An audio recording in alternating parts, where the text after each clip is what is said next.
Hello everyone, मैं हाँ Nikita Yadu education YouTube platform ਤੇ ਤੁਹਾਡਾ ਸਭ ਦਾ ਸਵਾਗਤ ਕਰਦੀ ਹਾਂ। ਅੱਜ ਆਪਾਂ ਸਾਇੰਸ ਦਾ ਐਟਮ ਐਂਡ ਮੋਲੀਕੂਲ ਚੈਪਟਰ ਪੜ੍ਹਨ ਜਾ ਰਹੇ ਹਾਂ ਜੋ ਤੁਹਾਡੇ ਸਿਲੇਬਸ ਦਾ ਬਹੁਤ ਹੀ ਇੰਪੋਰਟੈਂਟ ਟੌਪਿਕ ਹੈ ਐਟਮ ਐਂਡ ਮੋਲੀਕੂਲ। ਸਭ ਤੋਂ ਪਹਿਲਾਂ ਐਟਮ ਕੀ ਹੁੰਦੇ ਨੇ, ਐਟਮ ਕੀ ਹੁੰਦੇ ਨੇ, ਮੋਲੀਕੂਲ ਕੀ ਹੁੰਦੇ ਨੇ। ਐਟਮ ਕੀ ਹੁੰਦੇ ਨੇ, ਐਟਮ ਬਹੁਤ ਛੋਟੇ-ਛੋਟੇ ਕਣ ਹੁੰਦੇ ਨੇ। ਐਟਮ ਕੀ ਹੁੰਦੇ ਨੇ, ਬਹੁਤ ਛੋਟੇ-ਛੋਟੇ ਕਣ ਹੁੰਦੇ ਨੇ ਜਿਨ੍ਹਾਂ ਤੋਂ ਹਰ ਇੱਕ ਪਦਾਰਥ ਬਣਿਆ ਹੁੰਦਾ ਹੈ। ਜਿਵੇਂ ਲਗਾ ਲਓ ਆ ਪੈਨ ਹੈ, ਇਹ ਪੈਨ ਕੀ ਹੈ, ਇਹ ਬਹੁਤ ਛੋਟੇ-ਛੋਟੇ ਐਟਮ ਤੋਂ ਮਿਲ ਕੇ ਇੱਕ ਪੈਨ ਬਣਿਆ, ਠੀਕ ਹੈ।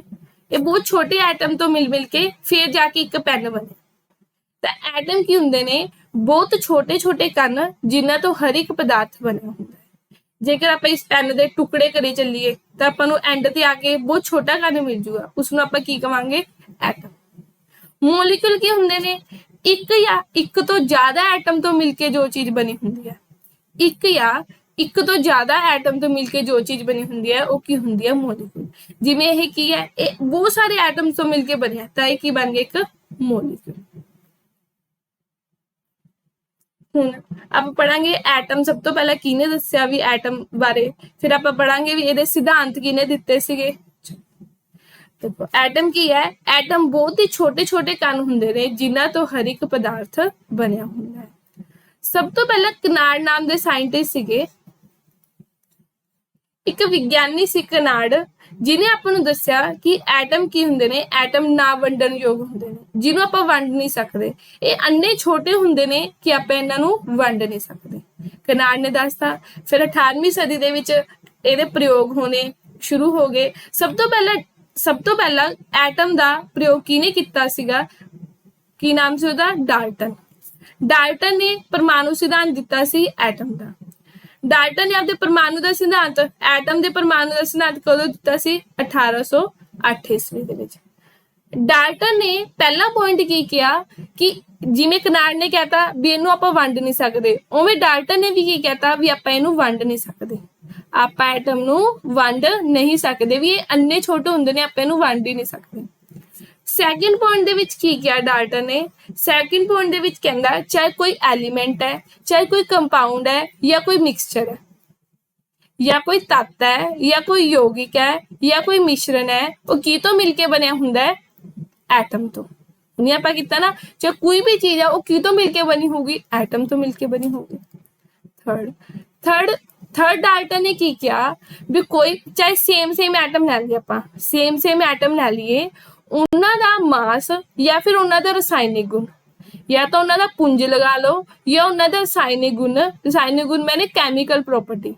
ਮੰਨ ਲਓ ਇਹ ਪੈਨ ਸੀਗਾ, ਅਗਰ ਇਹ ਪੈਨ 45 ਡਿਗਰੀ ਟੈਂਪਰੇਚਰ ਤੇ ਪਿਘਲੂਗਾ ਤਾਂ ਜਿਹੜਾ ਇਹਦਾ ਸੇਮ ਪੈਨ ਹੋਊਗਾ ਉਹ ਵੀ ਕਿੰਨੇ ਤੇ ਪਿਘਲੂਗਾ, ਕਿੰਨੇ ਟੈਂਪਰੇਚਰ ਤੇ, 45 ਡਿਗਰੀ ਟੈਂਪਰੇਚਰ ਤੇ। ਠੀਕ ਹੈ, ਇਹਦਾ ਮਤਲਬ ਕੀ ਹੋ ਗਿਆ, ਸੇਮ ਐਟਮ ਦਾ ਕੈਮੀਕਲ ਪ੍ਰੋਪਰਟੀ ਤੇ ਉਹਨਾਂ ਦਾ ਮਾਸ ਕੀ ਹੋਊਗਾ, ਸੇਮ ਹੋਊਗਾ।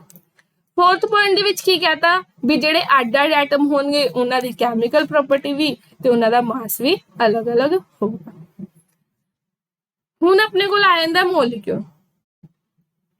ਮੋਲੀਕਿਊਲ ਕੀ ਹੁੰਦੇ ਨੇ, ਆਪਾਂ ਨੇ ਹੁਣੀ ਕੀਤਾ, ਇੱਕ ਜਾਂ ਇੱਕ ਤੋਂ ਜ਼ਿਆਦਾ ਐਲੀਮੈਂਟ ਤੋਂ ਮਿਲ ਕੇ ਜੋ ਚੀਜ਼ ਬਣਦੀ ਹੈ ਉਹਨੂੰ ਆਪਾਂ ਕੀ ਕਹਿ ਦਿੰਦੇ ਹਾਂ, ਮੋਲੀਕਿਊਲ। ਜਿਵੇਂ ਆਪਾਂ ਕਹਿ ਦਈਏ H2O, ਇੱਕ ਐਗਜ਼ਾਮਪਲ ਲੈ ਕੇ ਕਰ ਲੈਂਦੇ ਹਾਂ H2O। H2O ਨੂੰ ਕੀ ਕਹਿੰਦੇ ਆ, ਪਾਣੀ, ਵਾਟਰ ਦਾ ਫਾਰਮੂਲਾ ਕੀ ਹੁੰਦਾ, ਕੈਮੀਕਲ ਫਾਰਮੂਲਾ H2O।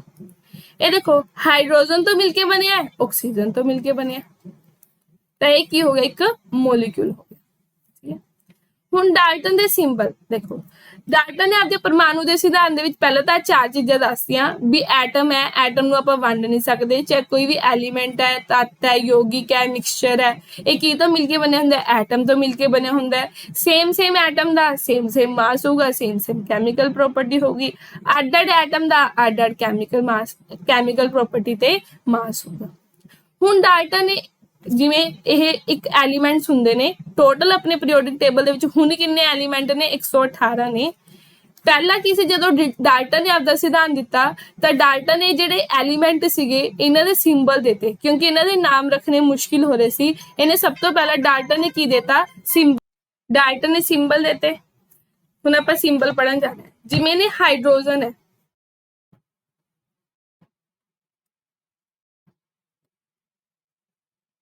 हाइड्रोजन का सिंबल की रखा, एच पाता तो ओदा सिंबल बनाता।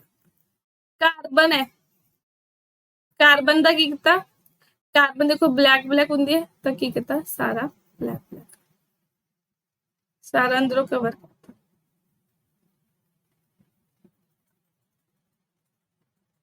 उन्हें कार्बन का सिंबल देता। फिर आया फॉस्फोरस,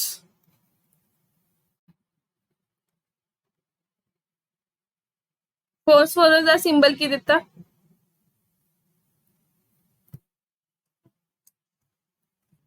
फिर उन्हें कॉपर का सिंबल दिता। कॉपर च की किया, सिंपल सी बनाती, जिवें कॉपर दे विच सी बनाती, अगे जिंक, जिंक दे विच भी की किया, विच Z पाता। फिर उन्हें सल्फर दिता,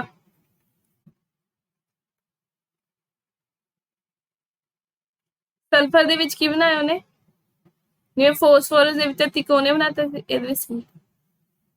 ਇਹ ਸੀਗੇ ਡਾਲਟਨ ਨੇ ਹੋਰ ਵੀ ਇਸ ਤਰ੍ਹਾਂ ਦੇ ਨਾਲ ਕੁਝ ਸਿੰਬਲ ਦਿੱਤੇ ਸੀਗੇ। ਇਹ ਸੀਗੇ ਡਾਲਟਨ ਦੇ ਸਿੰਬਲ। ਕੁਐਸਚਨ ਕੀ ਪੁੱਛਿਆ ਜਾਂਦਾ ਇਸ ਰਿਲੇਟਿਡ, ਕੁਐਸਚਨ ਪੁੱਛਿਆ ਜਾਂਦਾ ਹੈ ਕਿ ਸਭ ਤੋਂ ਪਹਿਲਾਂ ਸੰਕੇਤਾਂ ਬਾਰੇ ਕਿਹਨੇ ਦੱਸਿਆ, ਐਲੀਮੈਂਟ ਦੇ ਸੰਕੇਤ ਸਭ ਤੋਂ ਪਹਿਲਾਂ ਕਿਹਨੇ ਦਿੱਤੇ, ਡਾਲਟਨ ਨੇ। ਸਭ ਤੋਂ ਪਹਿਲਾਂ ਐਲੀਮੈਂਟ ਦੇ ਸੰਕੇਤ ਕਿਹਨੇ ਦਿੱਤੇ, ਡਾਲਟਨ ਨੇ ਦਿੱਤੇ। ਠੀਕ ਹੈ, ਫਿਰ ਬਾਅਦ ਦੇ ਵਿੱਚ ਕੀ ਹੋਇਆ, ਵਰਜੀਲੀਅਸ ਸਾਇੰਟਿਸਟ ਸੀਗਾ, ਕੀ ਨਾਮ ਸੀ, ਵਰਜੀਲੀਅਸ ਸਾਇੰਟਿਸਟ ਸੀ। ਇਹ ਕਹਿੰਦੇ ਸਿੰਬਲ ਦਾ ਐਵੇਂ ਯਾਦ ਕਰਨੇ ਮੁਸ਼ਕਿਲ ਨੇ, ਕਹਿੰਦੇ ਜਿਹੜੇ ਵੀ ਐਲੀਮੈਂਟ ਦੇ ਪਹਿਲਾ ਦੋ ਅਕਸ਼ਰ ਨੇ ਉਹਨਾਂ ਤੇ ਉਹ ਐਲੀਮੈਂਟ ਦੇ ਨਾਮ ਰੱਖ ਦੋ। ਜਿਵੇਂ ਹਾਈਡਰੋਜਨ ਸੀਗਾ, ਹਾਈਡਰੋਜਨ ਦਾ ਕੀ ਬਣਾਤਾ ਉਹਨੇ, ਐਚ। ਹੀਲੀਅਮ ਸੀਗਾ, ਹੀਲੀਅਮ ਦਾ ਕੀ ਕਰਤਾ, ਕਹਿੰਦਾ ਪਹਿਲੇ ਦੋ ਅਕਸ਼ਰਾਂ ਤੋਂ, ਤਾਂ ਹੀਲੀਅਮ ਦਾ ਕੀ ਬਣਾਤਾ, ਐਚ। ਐਂ ਕਰਕੇ ਐਲੀਮੈਂਟਸ ਦੇ ਨਾਮ ਰੱਖੇ ਜਾਣ ਲੱਗੇ। ਬਾਅਦ ਦੇ ਵਿੱਚ ਹੌਲੀ ਹੌਲੀ ਜਿਹੜੀ ਕੰਟਰੀ ਤੋਂ ਜਿਹੜਾ ਐਲੀਮੈਂਟ ਮਿਲਦਾ ਉਹਨੂੰ ਉਹ ਕੰਟਰੀ ਦੇ ਨੇਮ ਤੇ ਰੱਖ ਦਿੱਤਾ ਜਾਂਦਾ ਸੀ। ਜਿਵੇਂ ਕੋਪਰ ਸੀਗਾ, ਉਹ ਸਿਪਰਸ ਕੰਟਰੀ ਤੋਂ ਮਿਲਿਆ ਸੀ ਤਾਂ ਉਹਦਾ ਨਾਮ ਕੀ ਰੱਖਤਾ, ਕੋਪਰ। ਫਿਰ ਹੌਲੀ ਹੌਲੀ ਐਵੇਂ ਐਲੀਮੈਂਟ ਬਣਦੇ ਗਏ। ਫਿਰ ਐਂਡ ਤੇ ਆ ਕੇ ਕੀ ਹੋਇਆ, ਇੱਕ ਸੰਸਥਾ ਬਣ ਗਈ ਜਿਹਨੂੰ ਕਹਿ ਦਿੰਦੇ ਸੀ IUPAC। IUPAC ਦਾ ਕੰਮ ਕੀ ਸੀਗਾ, ਇਹ ਜਿਹੜੇ ਵੀ ਐਲੀਮੈਂਟ ਮਿਲਦਾ ਉਹਨਾਂ ਦਾ ਨਾਮ ਰੱਖ ਦਿੰਦੇ ਸੀਗੇ। ਜਿਹੜਾ ਵੀ ਐਲੀਮੈਂਟ ਮਿਲਦਾ ਉਹਦਾ ਨਾਮ ਕੌਣ ਰੱਖਦਾ ਸੀਗਾ, IUPAC। IUPAC ਦੀ ਫੁੱਲ ਫਾਰਮ ਕੀ ਹੈ, ਇੰਟਰਨੈਸ਼ਨਲ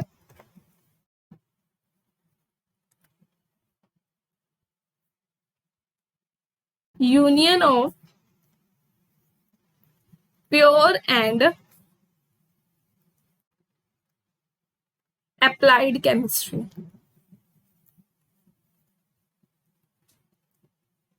ਇਹ ਜੋ ਸੰਸਥਾ ਸੀਗੀ ਇਹ ਅੱਗੇ ਜਾ ਕੇ ਐਲੀਮੈਂਟਸ ਦੇ ਨੇਮ ਰੱਖਣ ਲੱਗੇ।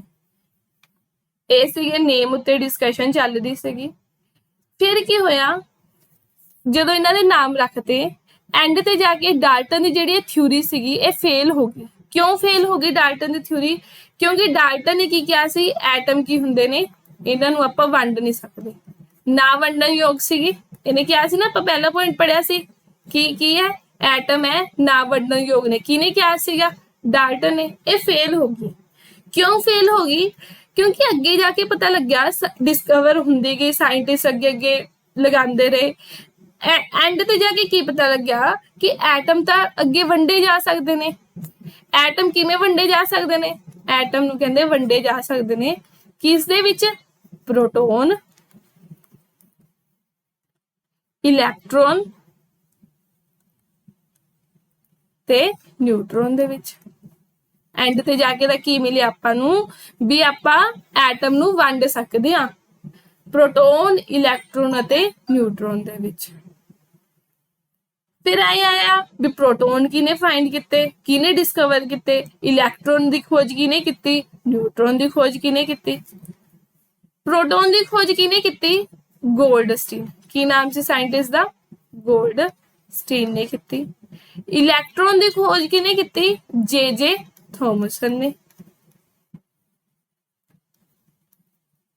ਨਿਊਟਰੋਨ ਦੀ ਖੋਜ ਕਿਹਨੇ ਕੀਤੀ, ਚੈਡਵਿਕ ਨੇ। प्रोटोन है अपनी जिहड़ी एनसीईआरटी बुक है ਉਹਦੇ ਵਿੱਚ प्रोटोन ਦੀ डिस्कवरी की लिखिया गोल्डस्टीन क्योंकि सब तो पहला गोल्डस्टीन ने H पॉजिटिव ਤੇ डिस्कवर ਕੀਤਾ ਸੀ बाद ਦੇ ਵਿੱਚ ਹੋਰ ਨਿਊਕਲੀਆਈਜ਼ ਤੇ ਕਿਹਨੇ डिस्कवर ਕੀਤਾ ਸੀ ਰਦਰਫੋਰਡ ਤੇ ਇਹ क्वेश्चन बहुत ही ना कंट्रोवर्सी वाला चलता है क्योंकि अगर आप यूट्यूब ते भर के देखांगे प्रोटोन की खोज किने की रदरफोर्ड आऊगा बट अपनी एनसीईआरटी बुक दे विच की है गोल्डस्टीन है ठीक है एच पॉजिटिव किने सब तो पहले डिस्कवर किया से गोल्डस्टीन ने हुण प्रोटोन इलैक्ट्रॉन ते न्यूट्रॉन यही तीन चीजें पढ़ रहे हैं ਇਹ ਕੀ ਹੁੰਦੇ ਨੇ ਇਹਨਾਂ ਦੇ ਕੀ ਚਾਰਜ ਹੁੰਦਾ ਹੈ ਇਹਨਾਂ ਦਾ ਮਾਸ ਕੀ ਹੁੰਦਾ ਹੈ ਆਪਾਂ ਕੀ ਹੈ ਐਟਮ ਨੂੰ ਆਪਾਂ ਤਿੰਨ ਚੀਜ਼ਾਂ ਚ ਵੰਡ ਸਕਦੇ ਹਾਂ ਕਿਹਦੇ ਵਿੱਚ ਪ੍ਰੋਟੋਨ ਇਲੈਕਟ੍ਰੋਨ ਅਤੇ ਨਿਊਟਰੋਨ ਅੱਛਾ ਪ੍ਰੋਟੋਨ ਤੇ ਚਾਰਜ ਕਿਹੜਾ ਹੁੰਦਾ ਹੈ ਪੋਜ਼ਿਟਿਵ ਪ੍ਰੋਟੋਨ ਤੇ ਚਾਰਜ ਕਿਹੜਾ ਹੁੰਦਾ ਹੈ ਪੋਜ਼ਿਟਿਵ ਇਲੈਕਟ੍ਰੋਨ ਤੇ ਨੈਗੇਟਿਵ ਨਿਊਟਰੋਨ ਤੇ ਜ਼ੀਰੋ ਚਾਰਜ ਨਿਊਟਰੋਨ ਨਿਊਟਰਲ ਕੋਈ ਚਾਰਜ ਨਹੀਂ ਹੁੰਦਾ ਫਿਰ ਇਹਦਾ ਮਾਸ प्रोटोन का मास कितना हुंदा है इलैक्ट्रॉन का मास कितना हुंदा है ते न्यूट्रॉन का मास कितना हुंदा है प्रोटोन का मास कितना हुंदा है 1.67 into 10⁻⁻27 मास नूं किहदे विच मेजर करदे kg दे विच इलैक्ट्रॉन का मास कितना हुंदा है 9.1 into 10⁻31 kg न्यूट्रॉन का मास कितना होंदा है 1 पॉइंट जिन्ना प्रोटोन का मास होंदा है उन्ना ही न्यूट्रॉन का मास होंदा है 1.67 into 10⁻⁻27 ਆਪਾਂ ਚਾਰਜ ਕਰ ਲਿਆ ਸੀ प्रोटोन ਤੇ ਪੋਜ਼ਿਟਿਵ ਚਾਰਜ ਹੁੰਦਾ ਇਲੈਕਟ੍ਰੋਨ ਤੇ ਮਾਈਨਸ ਹੁੰਦਾ न्यूट्रॉन ਤੇ ਜ਼ੀਰੋ ਚਾਰਜ ਹੁੰਦਾ ਬਟ ਚਾਰਜ ਹੁੰਦਾ ਕਿੰਨਾ ਹੈ प्रोटोन ਤੇ ਚਾਰਜ ਕਿੰਨਾ ਹੁੰਦਾ ਹੈ 1.6 into 10⁻⁻19 कूलम इलैक्ट्रॉन ते कितना हुंदा है माइनस लग जाए क्योंकि माइनस हुंदा है 1.6 into 10⁻⁻19 कूलम कूलम की चीज है चार्ज दी यूनिट है न्यूट्रॉन न्यूट्रल न्यूट्रल मतलब कोई चार्ज नहीं जीरो चार्ज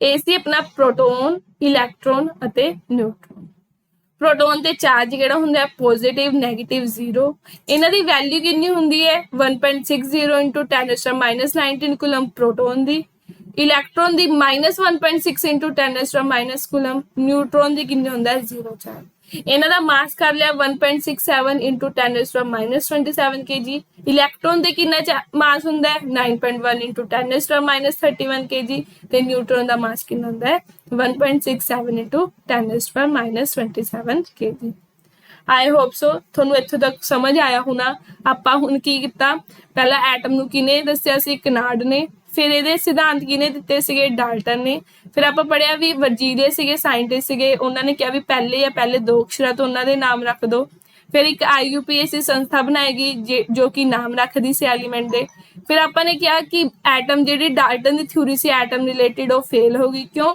क्योंकि एटम तो कहंदा सी आपां इहनूं वंड नहीं सकदे एटम नूं बट बाद दे विच पता लग्या आपां उहनूं प्रोटोन इलैक्ट्रॉन अते न्यूट्रॉन दे विच वंड सकदे thank you have a nice day